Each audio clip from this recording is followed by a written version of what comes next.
Welcome, one and all, to Vellum and Vale. We are two friends who wanted to make something together, and this is the result.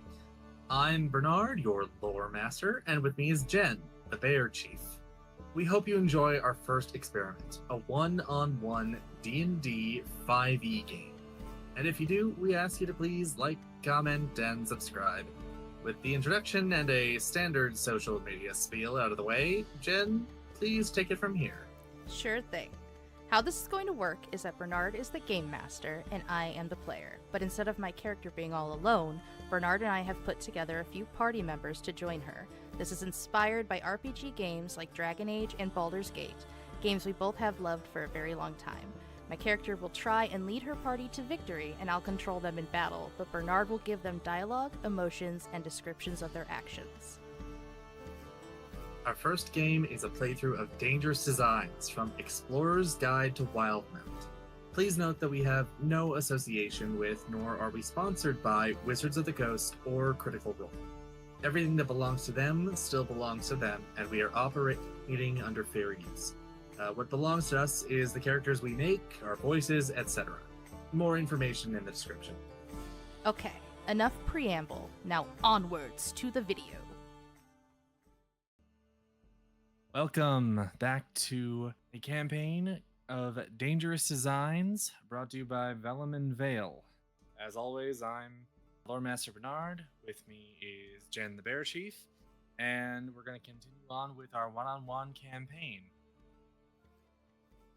So, last time, the party was attacked by a group of kobolds in the home of Nima Cinnarid, a local of Hupperdook who apparently sources explosives material for the Firemark facility.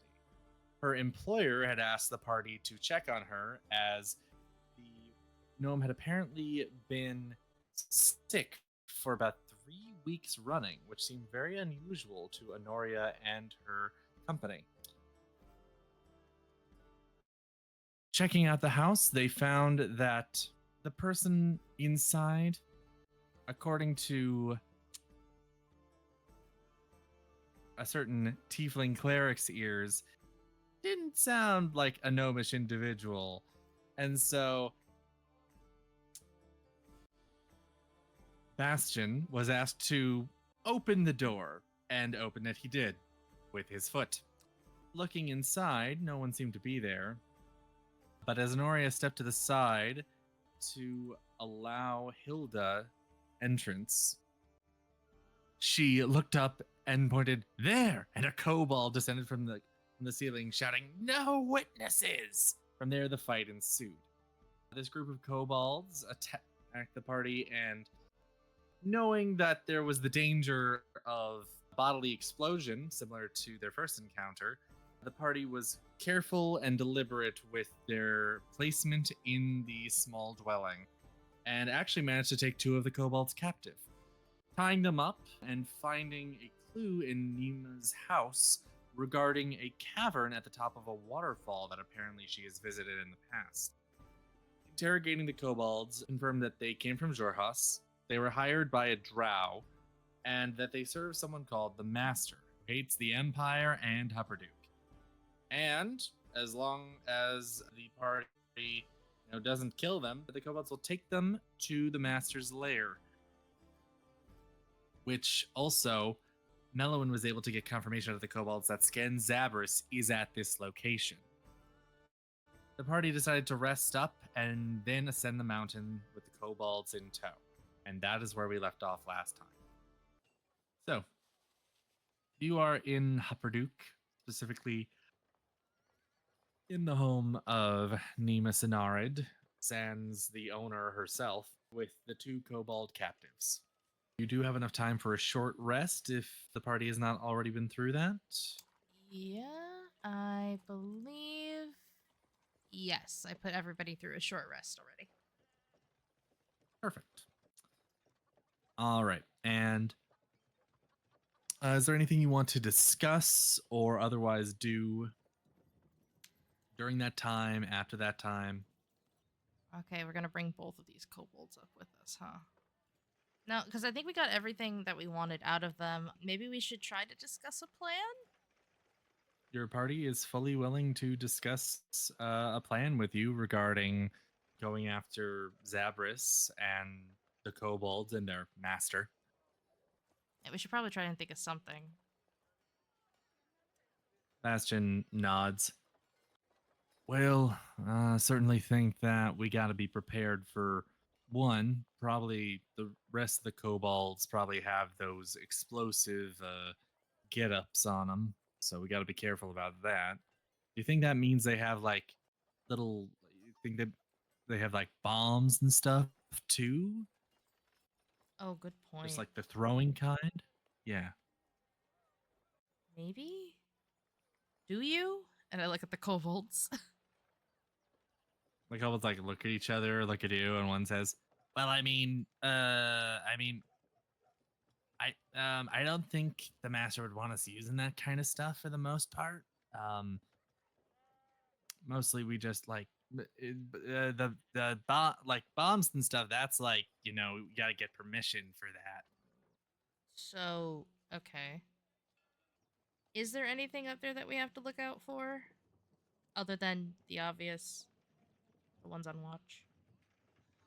Unless they change something. I mean, you know, we've been in the house for a couple of days. So they could have changed something. I don't know. Yeah. Oh, and I guess watch out for like wolves. Okay, watch out for wolves. Will do. Yeah, there are wolves in the mountains. I mean, you'll be with us, so you can help watch out for wolves.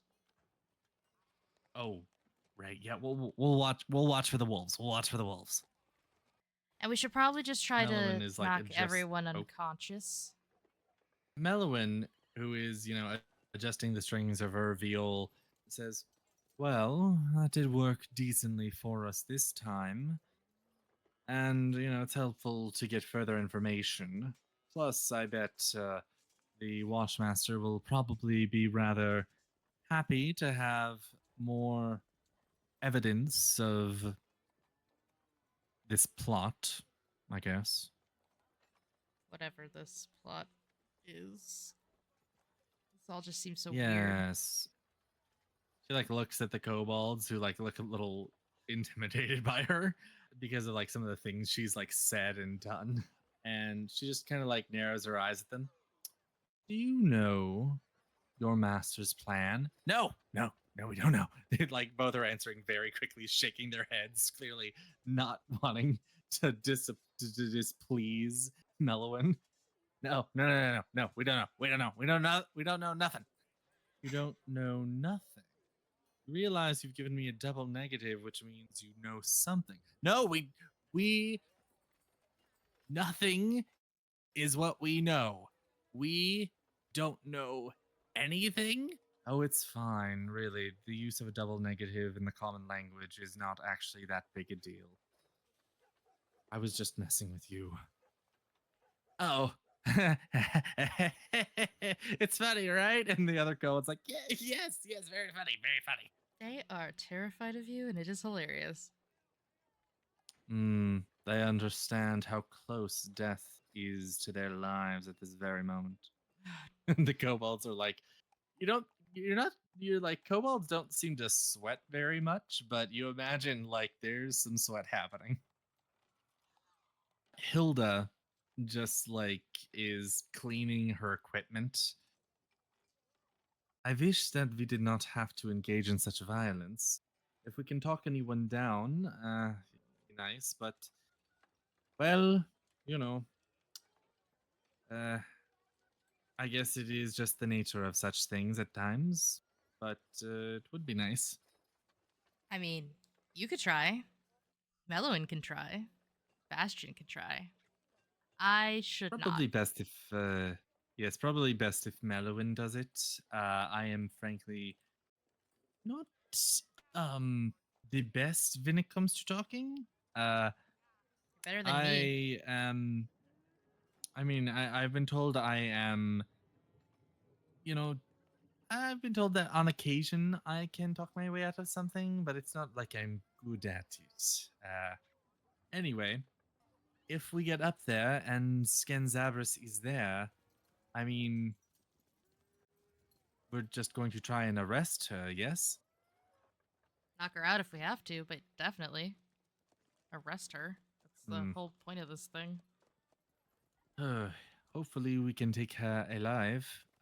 Otherwise, well, I guess we'll only get our answers from this master. Which do we think that this is someone we also need to handle, or do we leave that? I mean, I assume that we should go after him as sort of an extension, or do we check in with the Watchmaster? Um, I think it depends on what happens when we're up there. If we manage to get a hold of Sken, we should bring her back here regardless, I think. And then if we have to go back,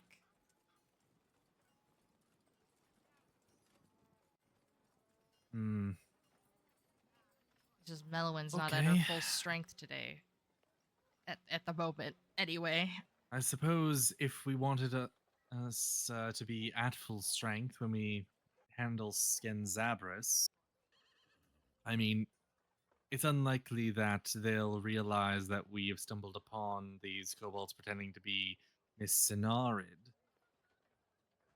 But if we feel that time is of the essence, it might be worth the risk. I'm thinking time is of the essence, but I'm also not worried. You know what, let's just stick with the plan. We were gonna go up there. Let's just go up there. Very well, we'll do our best. All right, chums, come along. And she helps the kobolds get up and kind of whispers to them. And if you think about running, I have 2 daggers that can end up right in your butts. Not your backs, your butts. Think about how painful it will be to sit. And the kobolds just look freaked out. Melowin, what? A Your bit more of butts. humor. You're great. This is fun. Okay. Bastion just like picks them up by by the ropes at their backs and like carries them like luggage. All right, come on. Alrighty. So you proceed through the town, and the kobolds direct you to where the best place to basically start your ascent is. You actually have to exit out of uh, the town in order to like sort of go along the base of the mountain, and eventually you start to find some natural ways up to into the peaks, away from the hustle and bustle of Hupperdook. The mountains prove to be interestingly quiet in comparison.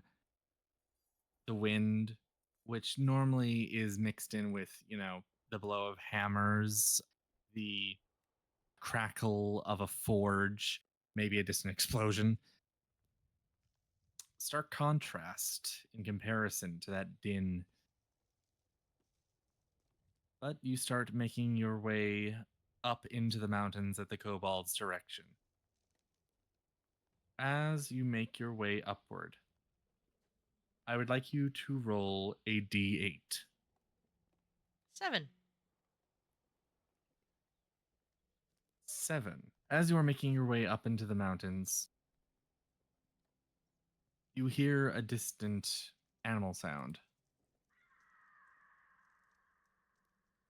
And you look to see where it's coming from as you realize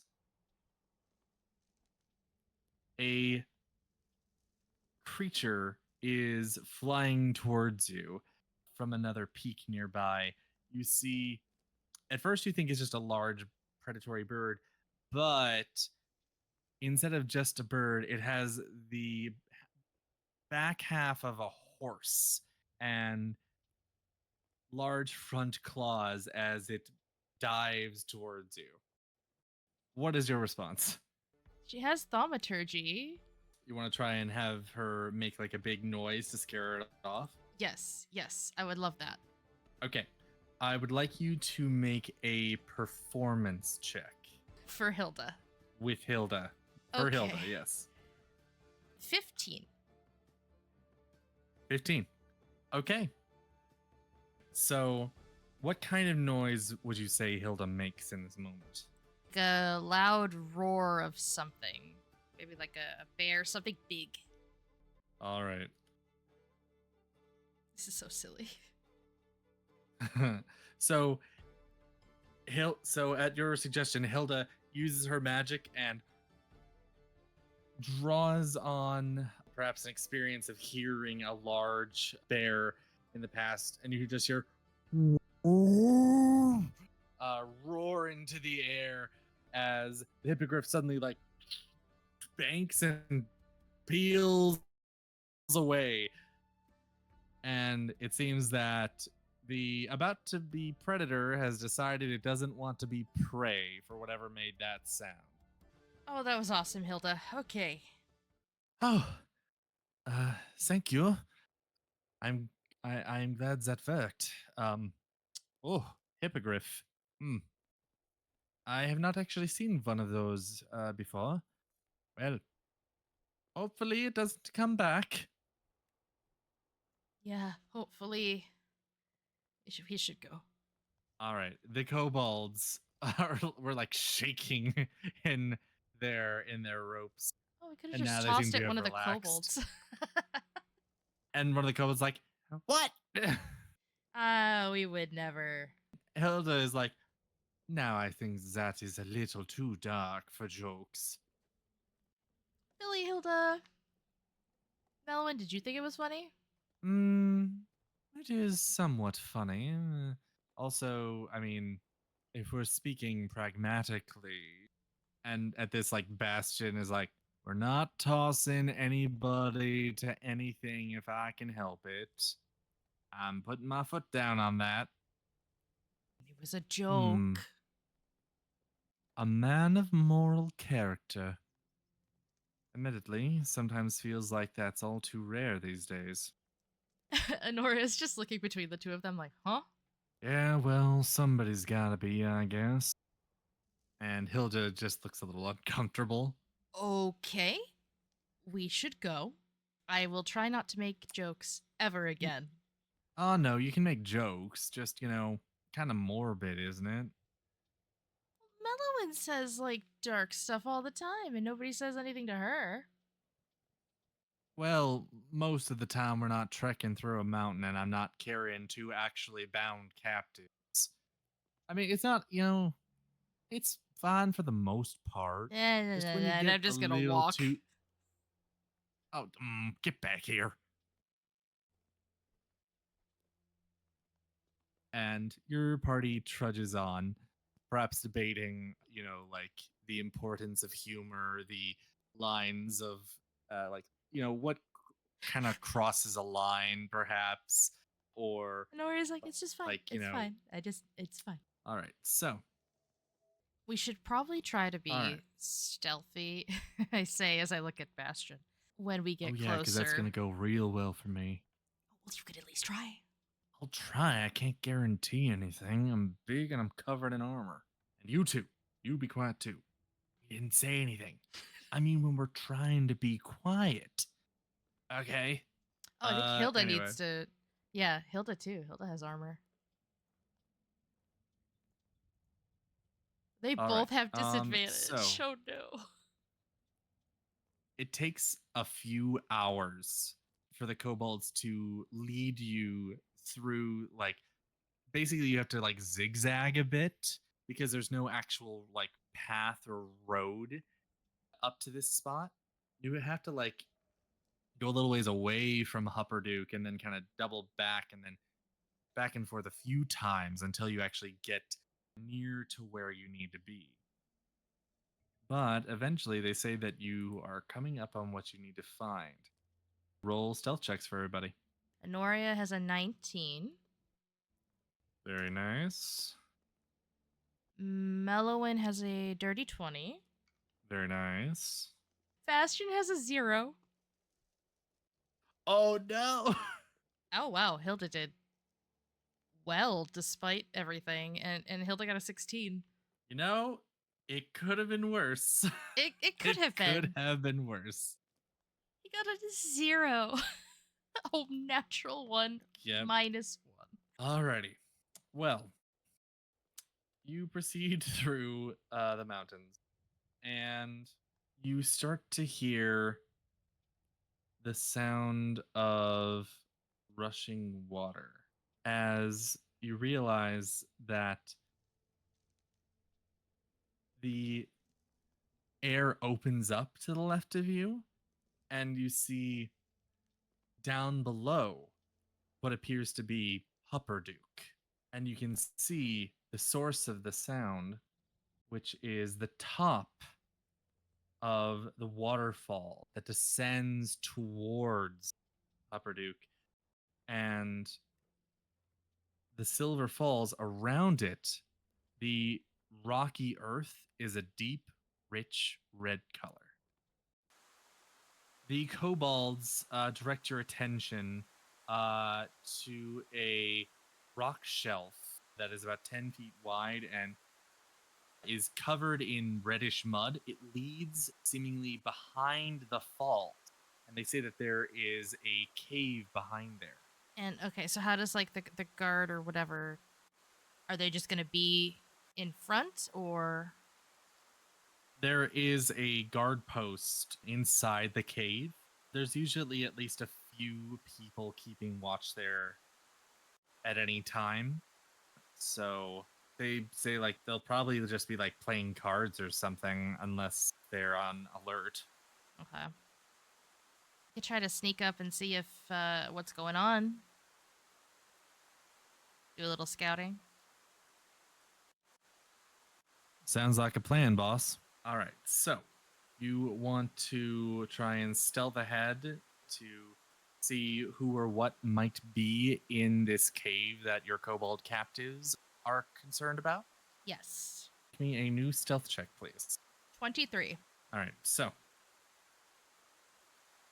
you proceed upwards, or I mean forwards, but you do notice. Let's see, what is your passive perception? My passive perception is 11. Okay. You notice that there are pools of water along the path as you move behind the waterfall, the sound just drumming against you and maybe actually muffling your footsteps, but you gently step through the shallow puddles and around some rocks as you make your way along this path. And you can see the entrance to this cave up ahead. And inside, beyond that rushing downpour of water, you do find what seems to be a relatively dry cave. Multiple lanterns shed light across the rocky interior, revealing a floor rather thickly strewn with dried, wet, white substance. And you see what appears to be some tables and even a tent. And in the far wall, there is what appears to be a metal door set into it. At one of the tables, which are actually workbenches, it looks like, to the left side of the cave, there's a gnomish woman is shackled to a chain set into the rock wall. On the right, at a circular sitting table with some chairs, 4 kobolds are playing what appears to be a card game with a familiar-looking, gray-skinned Goliath. You said there's white stuff on the ground? Yes. Can It doesn't appear to be rock. Can I tell what it is? Sure, roll a nature check. Oh, I have advantage on that. Okay. 22. You realize that this is bat guano. And a pretty sizable amount of it. Oh. Fun. Okay. I'll say that with your passive perception, though, you like take a look around and you realize there are not any bats in here. All right. So it's 4 kobolds and scan. And then the chained gnomish. Yeah, I will make my way back and tell my companions what I have found.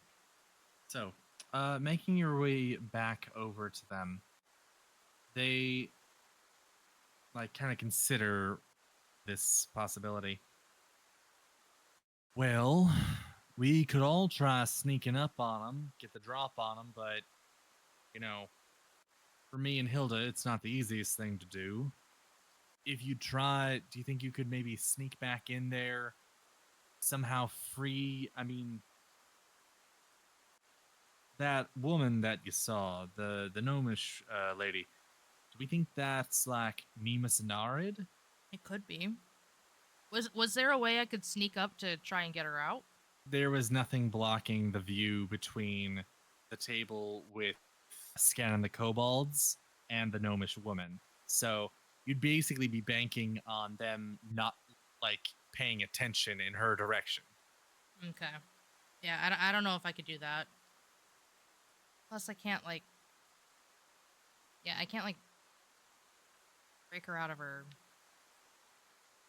holdings as it is. It might just be better if we try to sneak up and then just do our best to not put her in harm's way. I really doubt anybody's gonna listen to us just telling them to, come quietly. Considering this setup, it seems that I'm guessing that this gnome woman, whoever she is, even if she is not Miss Cinnarid, then it seems that she is being held there against her will. We should certainly seek to free her, whoever she is. And if these people are going to these kind of lengths, then yes, I doubt that they're going to surrender peacefully. Might be best to just go in swords drawn. Yeah, probably. Well then, Mellowin, checks the edge of her blade before sheathing it again. What's our decision then? Oh! What should we do with these two? I mean, like, I don't think we should bring them in to the battle bound. Do we want to just kind of leave them in a safe spot and then go in, or? Probably best not to leave them outside just in case something like the hippogriff comes along. To which both the kobolds are like, please don't leave us just outside in the ropes. Oh, no. You're Not like gonna out survive. in the open or anything like that, no. We wouldn't do that to you. I mean, I guess we could just plop them right on the inside of the waterfall. Is that safe enough? I think so.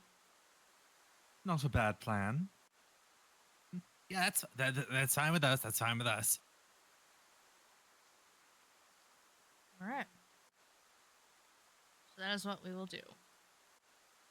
So, you proceed behind the waterfall. Bastion gently sets the kobolds like just behind where the falls actually start and gives them the little, and basically looks at them and says, "Now you two be real quiet." And they just nod very fast. And Mellowin gives them a little pat on the head. "Now there's some good gentlemen." And your group proceeds to the cave. So you're not going to try and stealth, right? I mean, we could try, but if it fails, that's also okay. If you're going to stealth, then I'll need new stealth rolls. I don't know if it's going to work. Bastion got a 2 and Hilda got a 3. Oh boy. Mellowin has a 14, and I have a 23. Well, these things happen. All right. You try to you make sure you have your weapons out, but you start to stealth your way in. And then both Bastion and Hilda, as you're stepping in. Oh, actually, I suppose marching order is important here. I figured I would have taken the front with Hilda behind me, then Mellowin, then Bastion. Okay, there. The entrance is 10 feet wide. If you wanted to, Oh, then you know, Hilda have could be someone next to me. you. Yeah, Hilda could be next to me. Okay. So you want Hilda next to you, Melwin behind you, Bastion behind Hilda. Yeah. All right. So your party tries to sneak in, but as you're entering the space, both Hilda and Bastion step on something that's a little bit too slick, lose their footing, and suddenly clang, and it just echoes through the space as everybody in the cave turns to look in your direction. And Skenzabris just says, "Ah, hell," standing up and pulling out her sword. And I was about to win. And this is where we roll for initiative.